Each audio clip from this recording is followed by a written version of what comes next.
اعوذ باللہ من الشیطان اللعین الرجیم بسم اللہ الرحمن الرحیم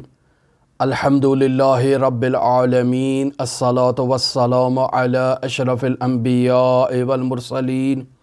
وعلی آلہ طیبین الطاہرین المعصومین الذین اذہب اللہ عنہم الرجس وطہرہم تطہیرا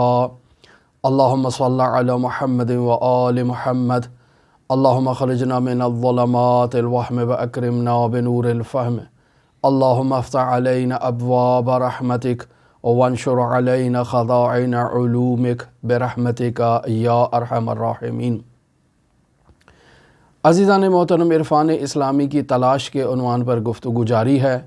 مرحوم آیت اللہ محمد تقی مصباح یزدی کی کتاب در جستجوء عرفان اسلامی سے ہم آپ کی خدمت میں نہایتی گراں قدر، نہایتی بیش قیمت مطالب کو بیان کر رہے ہیں کہ جو اخلاقیات میں، عرفانیات میں، سیر و سلوک میں، اللہ کے تقرب میں نہایت اہمیت کے حامل مطالب ہیں۔ لہٰذا ان درر کو، ان قیمتی کلمات کو اہمیت دینی چاہیے، انہیں نہایتی جو ہے وہ گراں قدر دید سے اور گراں قدر نگاہ سے دیکھنا چاہیے۔ در واقع اس کتاب کے اس چوتھی فصل کے اس حصے میں مرحوم آیت اللہ شیخ محمد بہاری حمدانی، جو ملا حسین قلی حمدانی کے گراں قدر اور ممتاز شاگردوں میں شامل ہوتے ہیں، ہم اس جلیل القدر عالم کے ایک وظیفے کو بیان کر رہے ہیں کہ جو در واقع انہوں نے ایک خط کی صورت میں شیخ احمد کے نام تحریر کیا۔ در واقع مرحوم بہاری حمدانی شیخ احمد سے کہہ رہے ہیں کہ شیخ احمد، آپ کے 24 گھنٹے کا باقاعدہ شیڈول مرتب ہونا چاہیے، اور ہماری سابقہ جو گفتگو ہے اس کی روشنی میں در واقع مرحوم بہاری شیخ احمد سے یہ کہنا چاہ رہے ہیں کہ اے شیخ احمد، ہر روز اس شیڈول سے متعلق تمہیں اللہ کی بارگاہ میں مشارطہ کرنا چاہیے، یعنی شرط کرنی چاہیے کہ تم اس شیڈول کی پاسداری کرو گے۔ پھر تمہیں تمام دن مراقبہ کرنا ہے، خیال رکھنا ہے کہ اس شیڈول سے انحراف نہ ہونے پائے، اس شیڈول پر باقاعدگی سے عمل ہو، اور پھر رات کو تم نے اس کا محاسبہ کرنا ہے کہ کہیں کوئی غلطی تو نہیں ہوئی ہے، یعنی در واقع اپنے آپ کو نمبر دیے جائیں کہ میں نے اس شیڈول میں سے کتنے پروگراموں پر عمل کیا ہے اور کتنے پر عمل کرنے میں ناکام رہا ہوں۔ اور پھر اس کے بعد انسان اس رزلٹ اور اس نتیجے کے نکلنے پر اپنے لیے ایک معاتبے کو بھی مد نظر رکھے۔ اگر اس کی کوتاہیاں زیادہ ہیں تو اپنے لیے ایک سزا کو تجویز دے۔ اگر کسی ایسے بیش قیمت گراں بہا عمل کو ترک کیا ہے کہ جس کا ترک کرنا جو ہے وہ جائز نہیں تھا، روا نہیں تھا، مناسب نہیں تھا، تو اس پہ اپنے آپ کے لیے ایک سزا کو تجویز کرے۔ بیان ہوا کہ آیت اللہ شیخ محمد بہاری حمدانی نے کہا کہ رات کو جلد سونے کی خود کو عادت ڈالو، فضول میں اپنا وقت ضائع کرنا، فضول میں بیٹھنا، جسے ہم نے اپنی تعبیر میں بیان کیا کہ ٹاک شوز دیکھنا، ٹیلی ویژن کو مشاہدہ کرنا، خوش گپیاں لگانا، محفلیں سجانا، فضول میں اپنا وقت ضائع کرنا، یہ مناسب نہیں ہے۔ رات کو ایک سالک کے لیے نہایت ضروری ہے کہ اگر وہ تہجد کے وقت بیدار ہونا چاہتا ہے اور تہجد کے وقت اللہ سے راز و نیاز کرنا چاہتا ہے، مناجات کرنا چاہتا ہے، تو ایک سالک کے لیے یہ ضروری ہے کہ وہ رات کو جلد سو جائے۔ صبح بیدار ہونے کے لیے خود خداوند متعال اسے کسی فرشتے کے ذریعے سے بیدار کر دے گا۔ اللہ چاہتا ہے کہ میرا یہ بندہ مجھ سے مناجات کرے، لہٰذا انسان خود اس چیز کو اپنی زندگی میں محسوس کرے گا کہ وہ عام روٹین میں اس وقت بیدار نہیں ہوتا تھا، لیکن کسی نے اسے بیدار کر دیا ہے اور وہ اب اٹھ گیا ہے، مکمل ہوش میں آ چکا ہے۔ لہٰذا ایسے میں انسان سجدہ ریز ہو جائے، اللہ کی بارگاہ میں شکر ادا کرے کہ اللہ نے اسے اس قابل سمجھا کہ وہ اس سے ہم کلام ہونا چاہتا ہے، اس سے بات کرنا چاہتا ہے، اس سے گفتگو کرنا چاہتا ہے، اسے بیدار کیا ہے اللہ تبارک و تعالیٰ نے۔ سجدہ ریز ہو، شکر بجا لائے، باہر جائے، آسمان کے نیچے، آسمان کی طرف رخ کر کے سورہ آل عمران کی جو آخری آیات ہیں 190 سے 194 تک، ان آیات کی تلاوت کرے۔ بیان ہوا کہ مرحوم مرزا جواد آغا ملکی تبریزی کی بھی یہی روش تھی اور وہ یہی سلوکی تربیت کیا کرتے تھے کہ اس وقت آسمان کے نیچے جا کر سورہ آل عمران کی ان آیات کی تلاوت کی جائے۔ مرحوم بہاری حمدانی بھی دروا کے اسی چیز کی تربیت کر رہے ہیں کہ ان آیات کی آسمان کے نیچے تلاوت کی جائے۔ تو معلوم ہوتا ہے کہ شاید ملا حسین قلی حمدانی نے اپنے شاگردوں کو ایسی تربیت کی تھی کہ وہ اس طرح سے آسمان کے نیچے ان آیات کی تلاوت کریں۔ پھر مرحوم بہاری حمدانی کہتے ہیں کہ تجدید وضو کے لیے بیت الخلاء جائے، وضو کرے اور وضو کرنے کے بعد اپنا جائے نماز بچھائے، جہاں وہ نماز پڑھتا ہے اپنی مخصوص جگہ پر چلا جائے،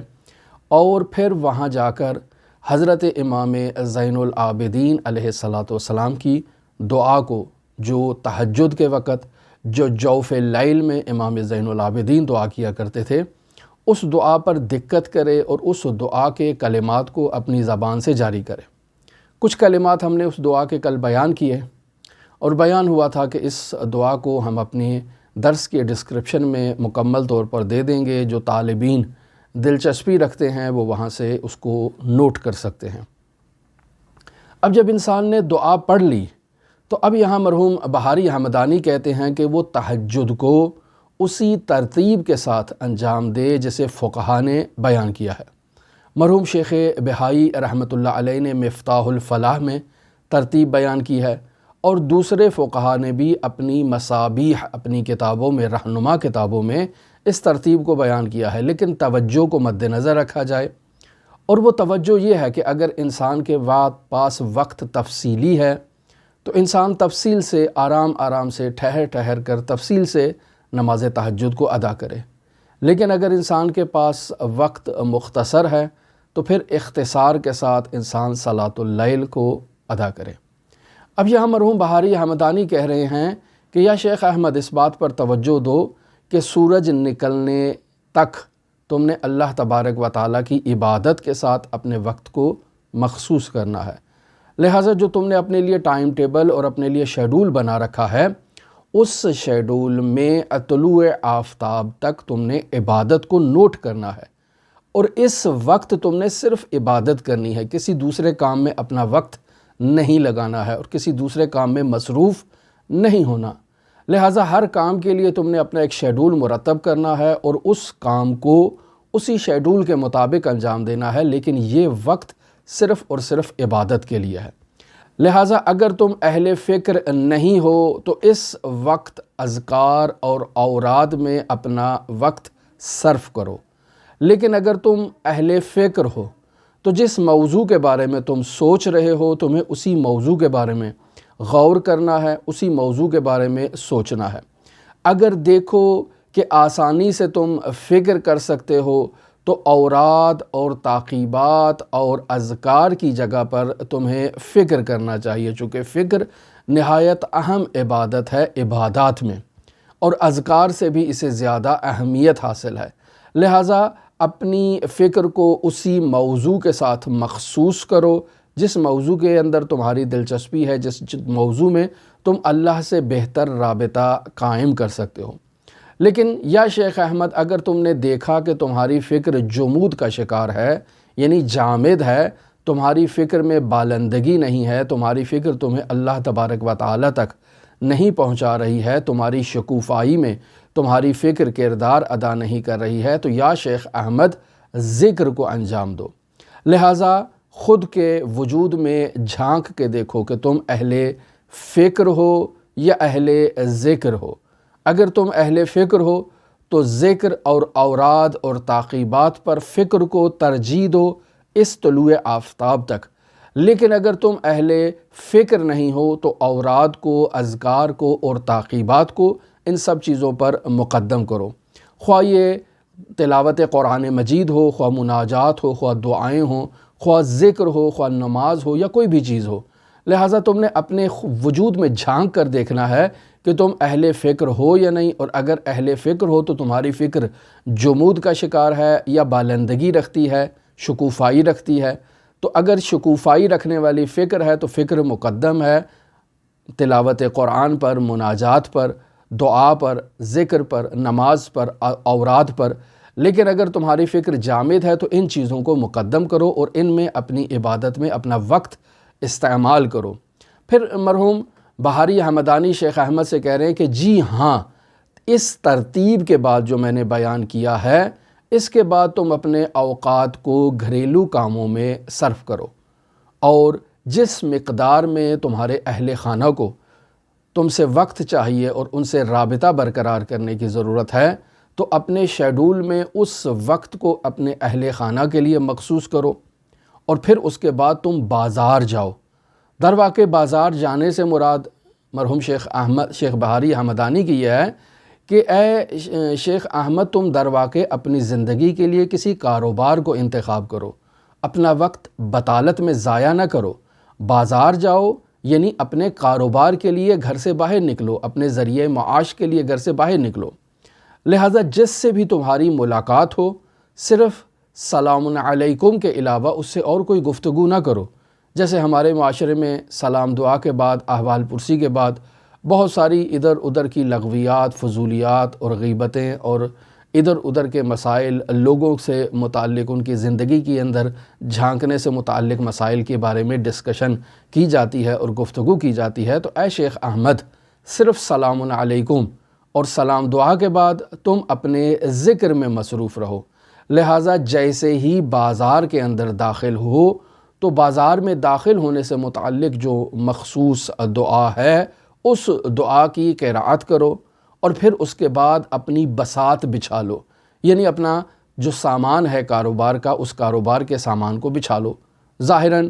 یہ مراد اس سے ہے کہ اگر انسان نے کوئی کپڑا بچھا کر زمین پر جو ہے وہ اس کے اوپر کوئی اجناس رکھ کے فروخت کرنا ہے تو یہ اس طرح سے کر لے۔ اگر انسان نے اپنی دکان کا شٹر کھولنا ہے تو اپنی دکان کا شٹر کھولے اور وہاں اپنی تمام اجناس کو مرتب کر کے رکھے۔ اور اگر انسان کسی آفس میں، کسی کالج میں یا کسی اور ایسی جگہ پر موجود ہے تو وہاں اس سے متعلق اور اس سے متناسب بساط ہے، اس بساط کو وہاں پر رکھنا یہاں مراد ہوگی۔ لہٰذا فرماتے ہیں مرحوم شیخ بہاری حمدانی کہ میں پھر ایک دفعہ تاکید کرتا ہوں کہ اپنے کاموں میں مصروف ہو جاؤ۔ بازار میں ذکر کرنا اپنے کاموں کے انجام دیتے وقت یہ نہایتی ثواب کا حامل ہے۔ لہٰذا تم جہاں اپنا کام کر رہے ہو، اس کام کے ساتھ ساتھ تمہیں اللہ تبارک و تعالیٰ کا ذکر بھی کرنا چاہیے اور اپنے قلب میں اللہ تبارک و تعالیٰ کو یاد رکھنا چاہیے۔ لہٰذا بیان کرتے ہیں کہ روایات میں در واقع یوں بیان ہوا ہے کہ بازار کے اندر ذکر کرنا در واقع ایسے ہی ہے جیسے ایک تاریک اور ظلمانی گھر کے اندر انسان نور کا چراغ روشن کر دیتا ہے۔ لہٰذا یا شیخ احمد، بازار میں بھی ذکر کے ساتھ اپنے اوقات کو مزین رکھو، خواہ مخواہ لوگوں کے ساتھ دنیاوی معاملات میں داخل نہ ہو، خواہ مخواہ لوگوں کے مسائل میں دخل اندازی نہ کرو۔ کوئی بازار میں جھگڑ رہا ہے تو تمہیں اس کے اندر گھسنے کی ضرورت نہیں ہے۔ بازار میں کوئی کاروبار ہو رہا ہے تو اس کاروبار میں دلچسپی لینے کے لیے تمہیں بیچ میں مجمع کے درمیان گھس کر دیکھنے کی ضرورت نہیں ہے۔ خواہ مخواہ لوگوں کو اپنے اطراف میں جمع نہ کرو۔ بطور معمول ہوتا ہے کہ گاہک نہیں آیا ہے تو تمام دکاندار اطراف کے آپس میں ایک جگہ بیٹھ کر خوش گپیوں میں مصروف ہو جائیں۔ تو اے شیخ احمد، ایسا کام ہرگز نہ کرو۔ یہاں تک کہ اگر کسی کو نصیحت کرنے کی ضرورت پیش آئے تو یا شیخ احمد تم کسی کو نصیحت نہ کرو۔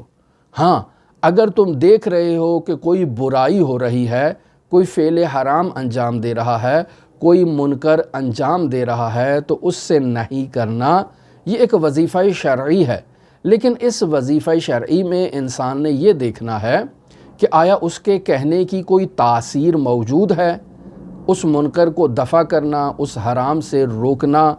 آیا تمہارے زبان میں تاثیر موجود ہے؟ اگر تاثیر ہے تو تم اس منکر کو دفع کرو، اس فعل حرام کو روکو۔ لیکن اگر تم سمجھتے ہو کہ تمہاری بات کرنے کا کوئی اثر موجود نہیں ہے اور تمہارا کہنا کوئی فائدہ نہیں دے گا تو خواہ مخواہ شیخ احمد تم دخل اندازی نہ کرو، اپنے کام سے کام رکھو۔ نماز کے اوقات میں یا شیخ احمد باقاعدہ تم نے نماز کو ادا کرنا ہے۔ لہٰذا پہلے بھی بارہا بیان ہو چکا کہ انسان نماز کے اوقات سے پہلے ہی خود کو آمادہ کرنے کے لیے انسان جو ہے وہ نکل جاتا ہے، وضو کرنا ہے، انسان نے اپنی جائے نماز بچھانا ہے، سجدگاہ لگانا ہے، اللہ تبارک و تعالیٰ کی طرف توجہ کرنے کے لیے انسان نے خود کے حواس کو جمع کرنا ہے، لہٰذا انسان اوقات نماز سے پہلے خود کو آمادہ کرتا ہے۔ لہٰذا یا شیخ احمد، جس قدر ممکن ہو سکتا ہے مہما امکنا تم اپنے آپ کو باطہارت رکھو، ہمیشہ وضو کی کیفیت میں تمہیں ہونا چاہیے۔ پھر یہاں ایک روایت کو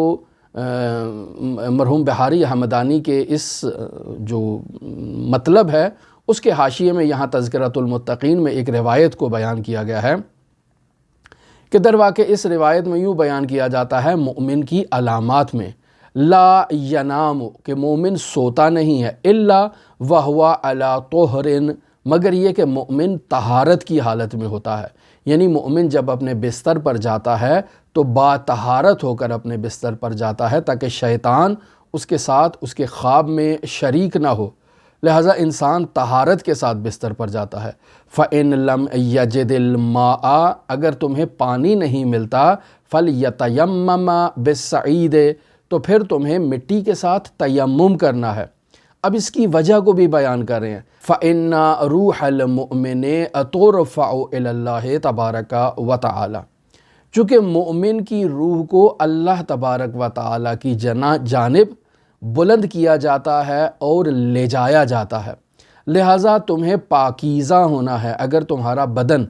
پاکیزہ ہے، وضو کے ساتھ ہے، تو در واقع تمہاری روح بھی باطہارت ہے،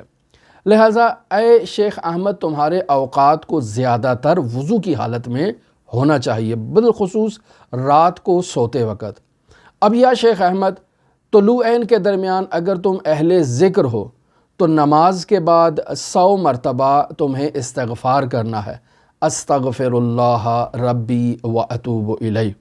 1000 مرتبہ کلمہ توحید کی تلاوت کرنا ہے، لا الہ الا اللہ، لا الہ الا اللہ،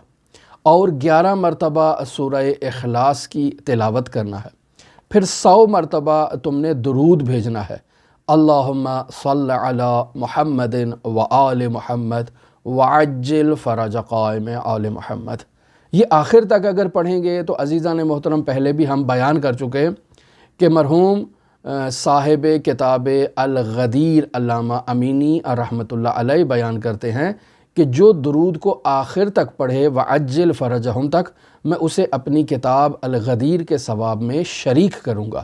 لہٰذا درود اگر اللہم صلی علی محمد و آل محمد تک بھی پڑھے تو کفایت کرتا ہے، 100 مرتبہ پڑھنا ہے، لیکن اگر وعجل فرجہم تک پڑھے تو در واقع یہ امام زمان عجل اللہ تعالی فرجہ شریف کی 100 مرتبہ دعا ہے، اور آپ اللہ کی بارگاہ میں محمد و آل محمد پر درود بھیج کر اللہ سے تقاضا کر رہے ہیں کہ اے میرے پروردگار اپنی آخری حجت کے ظہور میں تعجیل فرما، لہٰذا جو یہ کرے گا علامہ امینی اسے کتاب الغدیر میں باقاعدہ اس کے ثواب میں شریک کریں گے۔ لہٰذا مرحوم بہاری شیخ احمد سے کہتے ہیں کہ نماز عصر کے بعد 10 مرتبہ سورہ عصر کی تلاوت کرو اور بطور خاص استغفار بھی کرو۔ پھر اس کے بعد فرماتے ہیں شیخ بہاری حمدانی کہ مہما امکنا یعنی جہاں تک تمہارے لیے ممکن ہے اپنی زندگی کے اوقات میں اور روزے کو ترک نہ کرو، بطور خاص روزے کی تاکید وارد ہوئی ہے، لہٰذا تاکید یہ ہے کہ انسان اپنے مزاج کو مد نظر رکھے۔ اگر انسان کا مزاج سازگار ہے روزے کے ساتھ تو انسان قمری مہینوں کے 3 ایام یعنی پہلی اور آخری جمعرات اور درمیانی بدھ کا جو دن آتا ہے ان میں روزوں کو انسان اپنے شیڈول کا حصہ قرار دے، اور اگر انسان کا مزاج روزے کے ساتھ سازگاری نہیں رکھتا تو انسان روزے کو ترک کر سکتا ہے۔ کیوں؟ چونکہ انسان کا بدن اس کے لیے مرکب ہے، اس کے لیے سواری ہے، اگر انسان کی سواری خراب ہو جائے، انسان کا مرکب جو ہے وہ خراب ہو جائے تو پھر در واقع وہ سفر کرنے سے عاجز ہو جائے گا۔ مثلا اگر انسان کا گھوڑا ہے اور وہ اس کی سواری ہے اور اس پر سوار ہو کر انسان ایک جگہ سے دوسری جگہ جاتا ہے اور گھوڑے کو کوئی آسیب آ چکا ہے، اس کے پیر خراب ہو چکے ہیں اور وہ چلنے پھرنے سے عاجز ہے، تو پھر در واقع انسان سفر نہیں کر سکتا ہے، اسے دوسری سواری لینی ہوگی۔ لیکن انسان کا بدن بھی تو اس کے لیے سواری ہے۔ اگر انسان کا بدن آسیب دیکھ لے اور انسان کا بدن اگر بیمار ہو جائے، مشکل میں مبتلا ہو جائے، تو بدن کو تو تبدیل نہیں کیا جا سکتا ہے، لہٰذا اس کا انسان کو خیال رکھنا ہے کہ اسے نقصان نہ پہنچے۔ لہٰذا انسان زیادہ اپنے بدن کو تکلیف میں مبتلا نہ کرے، زیادہ اپنے بدن پر بوجھ نہ ڈالے، وگرنہ یہ بدن انسان کا باغی ہو جائے گا اور انسان کی فرمان برداری نہیں کرے گا اور انسان کی اطاعت نہیں کرے گا، چونکہ بیان ہوا کہ انسان کی حقیقت اس کا نفس ناطقہ ہے، اس کی روح ہے۔ لہٰذا ایک قانون بیان کیا جاتا ہے اور وہ قانون یہ ہے کہ خیر الامور اوسطھا، کہ بہترین امر جو ہے وہ درمیانہ امر ہے، میانہ روی اختیار کرنا ہے، اعتدال کرنا ہے۔ افراط کی طرف جائیں تو بھی ہلاکت ہے، تفریط کی طرف جائیں تو بھی ہلاکت ہے، لہٰذا بہترین راستہ اعتدال ہے۔ لہٰذا بیان ہوتا ہے کہ علیکم بالحسنۃ بین السیئتین، یعنی تمہارے لیے ضروری ہے کہ دو برائیوں کے درمیان حسنہ کو اختیار کرو۔ افراط بھی برائی ہے، تفریط بھی برائی ہے، اور افراط اور تفریط کے درمیان جو حسنہ موجود ہے وہ وہی ہے خیر الامور اوسطھا، کہ درمیانی راستہ بہترین راستہ ہے۔ اب یہاں حاشیے میں بیان کیا جاتا ہے کہ ایام البیض میں روزہ رکھنا نہایت اہمیت کا حامل ہے، لہٰذا قمری مہینوں کے درمیانی 3 دن 13، 14 اور 15، یہ 3 دن ایام البیض کہلاتے ہیں، اور ان ایام البیض میں روزہ رکھنا یہ تاکید کی گئی ہے بالخصوص ماہ رجب المرجب میں، اور پھر 15ویں کے دن باقاعدہ عمل داؤد بیان کیا گیا ہے، اور یقیناً اس ماہ رجب المرجب میں آپ نے اس عمل کو انجام دیا ہوگا۔ لیکن ہر قمری مہینے کے ان 3 دنوں میں روزہ رکھنا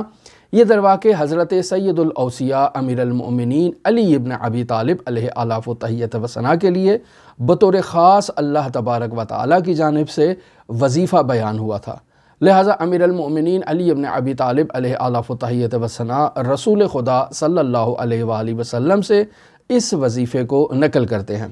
ارشاد فرماتے ہیں قال رسول اللہ صلی اللہ علیہ وآلہ وسلم آتانی جبرائیل فقال، رسول خدا امیر المومنین سے کہتے ہیں کہ یا علی، جبرائیل میرے پاس آئے ہیں اور انہوں نے مجھے کہا ہے قل لعلی، یا حبیب خدا اے محمد مصطفیٰ علی ابن ابی طالب سے کہیں سم من کل شہر ثلاثۃ ایام، کہ اے علی ہر قمری مہینے میں 3 دن روزہ رکھو، یکتب لک باول یوم تصومہ صیام عشرۃ آلاف سنۃ، اے علی جب تم پہلے دن روزہ رکھو گے تو اس پہلے دن روزہ رکھنے کے نتیجے میں تمہیں 10,000 سال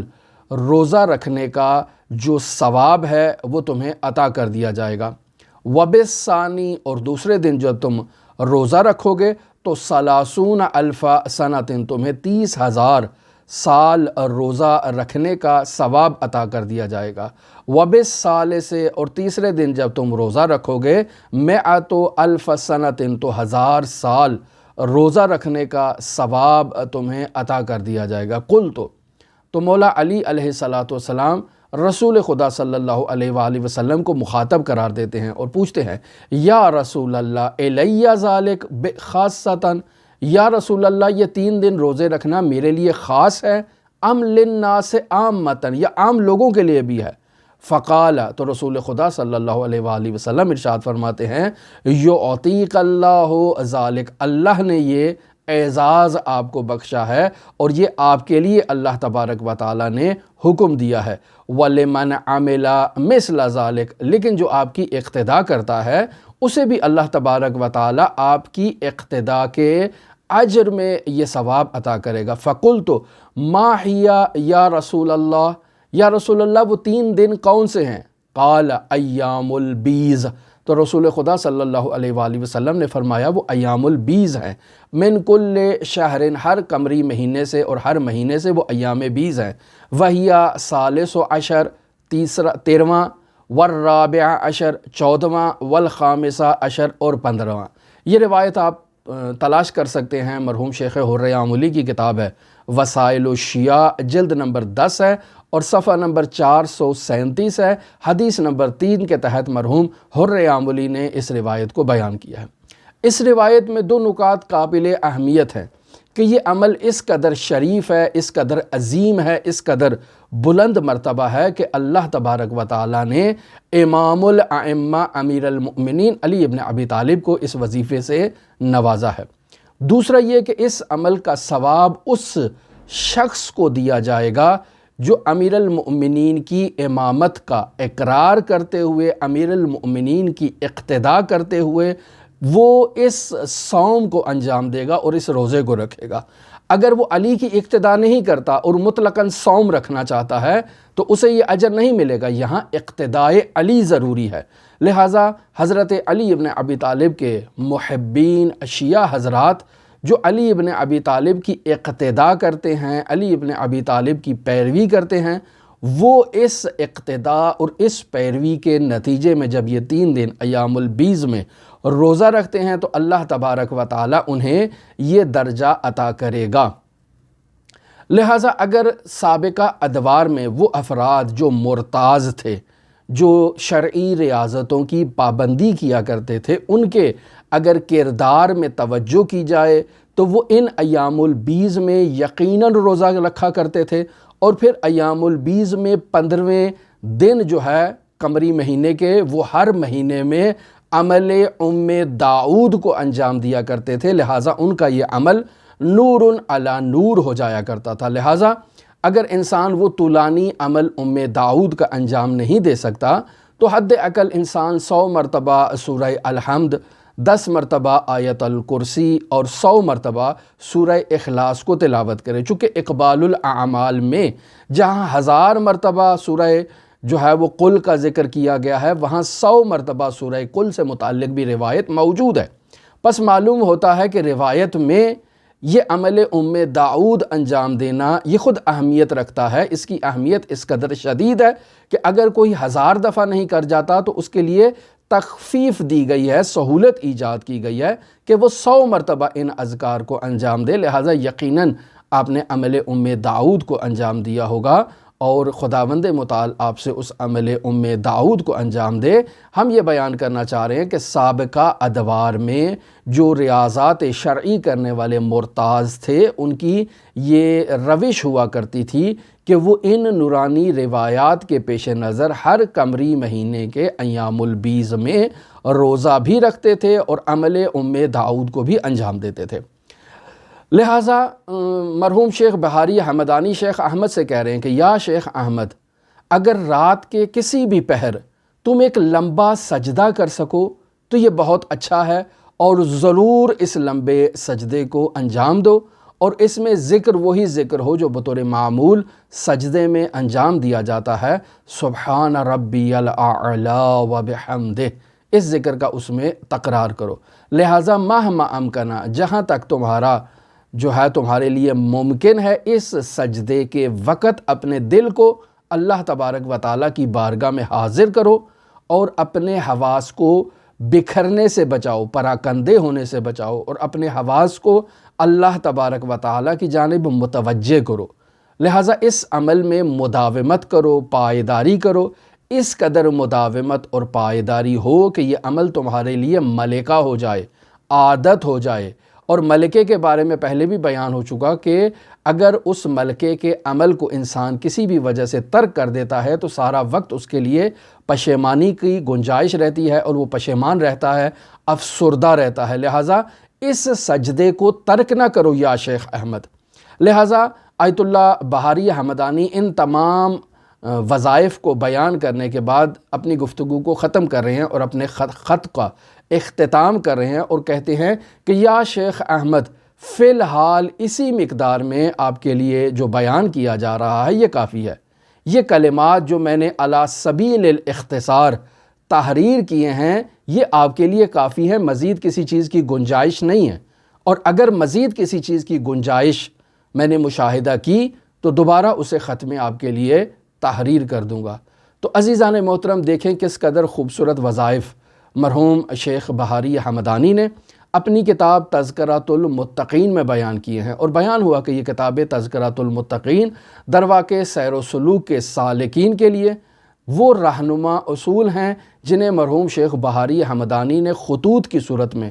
ان افراد کے لیے تحریر کیا کہ جو باقاعدہ سیر و سلوک کے متمنی تھے اور خواہش رکھتے تھے۔ پھر بعد کے ادوار میں اس کتاب کے اندر مرحوم شیخ حسن علی نخودکی اصفہانی نے باقاعدہ اس پر اپنا حاشیہ لگایا اور ان مطالب پر اپنی نظر کو انہوں نے بیان کیا۔ لہٰذا یہ جو حاشیے میں مطالب آپ کی خدمت میں بیان کیے یہ درواقع مرحوم نخودکی اصفہانی سے متعلق ہیں، اور پھر اسی کتاب میں ضمائم کے طور پر کچھ شخصیات کا تعارف کروایا گیا، ان کے حالات زندگی کو بیان کیا گیا۔ مثلا مرحوم محمد بید آبادی جو ایک بہت ہی عظیم عارف گزرے ہیں، ان کے حالات زندگی کو اور ان کے واقعات کو اس میں مختصراً بیان کیا گیا ہے۔ ملا حسین قلی حمدانی کو بطور اختصار اس کتاب کے آغاز میں بیان کیا گیا ہے۔ سید احمد کربلائی جو مرحوم علی قاضی طباطبائی کے استاد تھے، انہیں بھی اس کتاب میں بیان کیا گیا ہے۔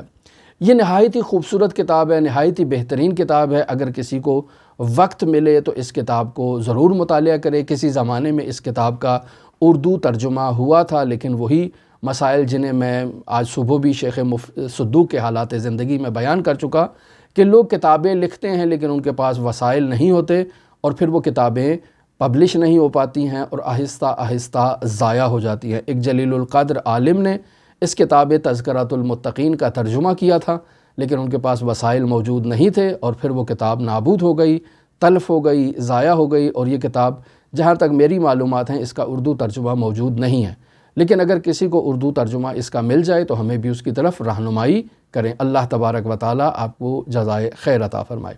ہماری دعا ہے کہ خداوند متعال ہمیں ان اعمال کو انجام دینے کی توفیق عطا فرمائے۔ ہماری دعا ہے کہ خداوند متعال مرحوم شیخ بہاری حمدانی کے درجات کو بلند کرے، مرحوم نخودکی کے درجات کو بلند کرے، مرحوم بید آبادی، مرحوم ملا حسین قلی حمدانی، مرحوم سید احمد کربلائی اور ایسے جلیل القدر عرفاء کہ جن کے ملت تشیع پر نہایت ہی احسانات ہیں کہ انہوں نے نہایت ہی گراں قدر اولیاء کی تربیت کی ہے اور ملت تشیع میں عرفان کی اس رمق کو بیدار رکھا ہے اور عرفاء کی اور اولیاء الہی کی تربیت کی ہے۔ اللہ ان تمام اولیاء کو جوار رحمت میں جگہ عطا فرمائے اور انہیں حضرات اہل بیت علیہم الصلاۃ والسلام کے ساتھ محشور فرمائے۔ ہماری دعا ہے کہ خداوند متعال منجی عالم بشریت حضرت صاحب العصر والزمان مہدی موعود کے ظہور میں تعجیل فرمائے اور ہمیں ان کے اصحاب و اعوان و انصار میں شمار فرمائے۔ اللہم صلی علی محمد و آل محمد وعجل فرج قائم آل محمد۔